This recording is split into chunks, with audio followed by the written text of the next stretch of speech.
नमस्कार आपण मानक समस्तक चैनल मेहर्स किचन को बहुत बहुत स्वागत। तरबुज किए खाइबा पसंद करती कमेंट बॉक्स माध्यम निश्चय जनइबे। आज खुआरे तरबुज बनइबा देखा जी सुंदर खाइबा ताठू आहुरी अधिक टेस्टी। यही रेसिपी को फुल वॉच करंतु जानि परिबे केते इजी अछि। रेसिपी जदि भल लगे लाइक शेयर निश्चय करिवे। आसंतु देखि नेबा रेसिपी।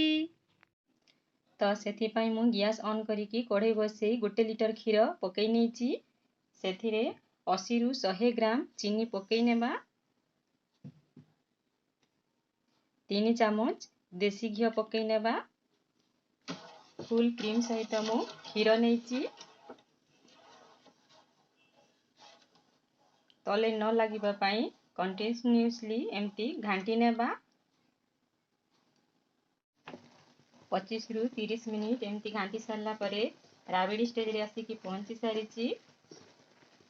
को भी फ्लेवर पकेवा जदि चाहूँगी को भी एसेंस जदि पकेवा चाहूँगी यही स्टेज रे पकई पारिबे न इलाची पाउडर मध्य पकई पारिबे। या को एबे आउ 15 मिनिट पर्यंत घांटी नेबा। हमको खोआ दरकार अछि खोआ बनै नेबा।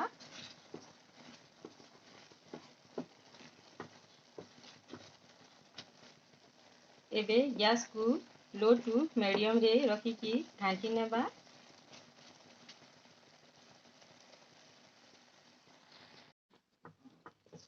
एबे हमर खुआटी रेडी ही सारी।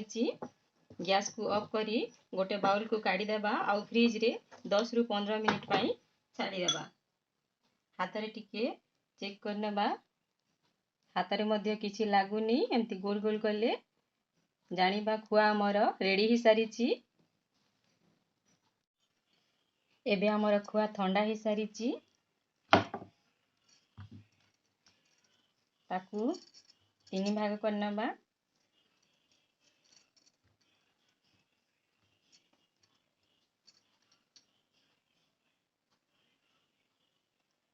ऊपर पार्ट पाई ग्रीन कलर पकई नेबा।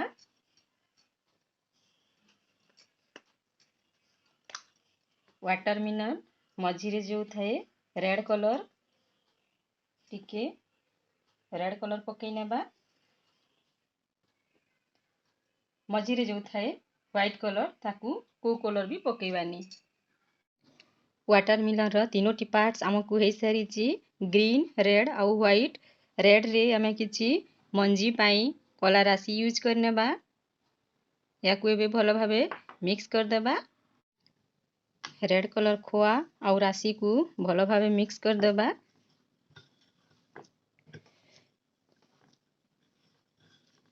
खरा सीजन रे तो वाटरमेलन खाइबा को समस्ते भलो पाती। राशि आउ खोआ भलो भाबे मिक्स हो गला। या को एबे छोटे छोटे गुला करी वाटरमेलन रो शेप दे नेबा।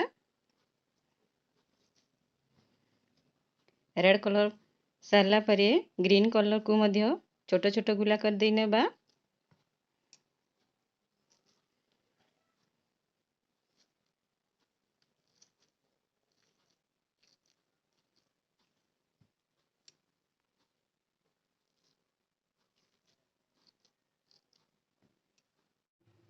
वाटरमेलन रो मझिरे जो पार्ट्स थाए धला ताकू गिना शेप रो दे नेबा।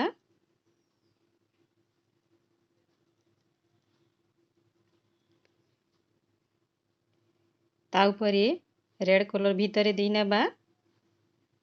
ताकू एमती बंद कर दबा।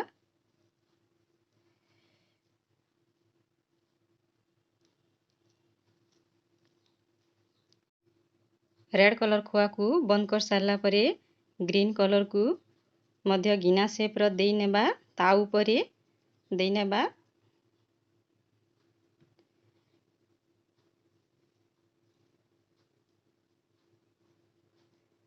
या उपरे कवर कर नेबा।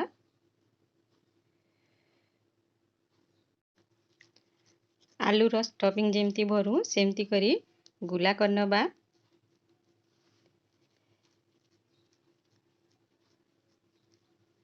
गोटे रेडी ही गला आउ गोटे पुणी कर नउची। या को मध्य गिना शेप रो दे नेबा। एथिरे रेड कलर रो खोआ बॉल को देई ଗୋଲ କରିନେବା।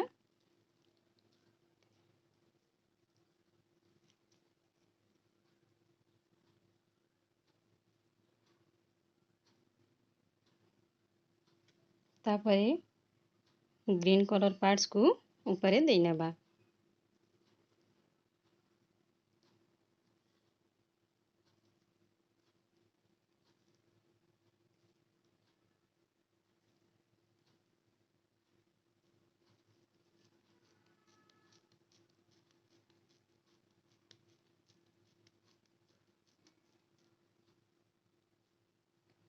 ସବୁଯାକ ରେଡ଼ି ହେଇଗଲା।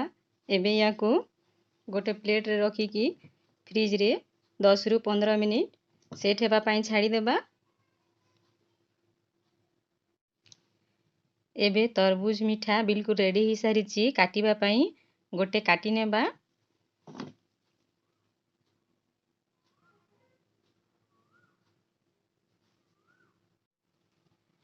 ଆପଣମାନେ ମଧ୍ୟ ଏହି ମିଠାକୁ ନିଶ୍ଚିନ୍ତ ଥରେ ଟ୍ରାଏ କରନ୍ତୁ। କିଛି ନାହିଁ, କ୍ଷୀର ଆଉ ଚିନିରେ ତିଆରି ହେଇପାରୁଛି। ଖୋଆ ବନେଇ ନେବେ, ତାପରେ ୱାଟରମିଲନର ସେପ୍ ଦେଇନେବେ। ଖରବୁଜାର ମଞ୍ଜି ପାଇଁ ଆମେ ରାଶି ୟୁଜ୍ କରିଥିଲେ। ଦେଖନ୍ତୁ କେଡ଼େ ସୁନ୍ଦର ମଧ୍ୟ ହେଇଛି। ଲାଗୁଛି ନା ବିଲକୁଲ ୱାଟରମିଲନ ପରି। ଏହି ରେସିପି ଯଦି ଭଲ ଲାଗେ ଲାଇକ୍ ସେୟାର ନିଶ୍ଚୟ କରିବେ। ପୁଣି ଆସିବି ନୂଆ ରେସିପି ନେଇ। ଧନ୍ୟବାଦ।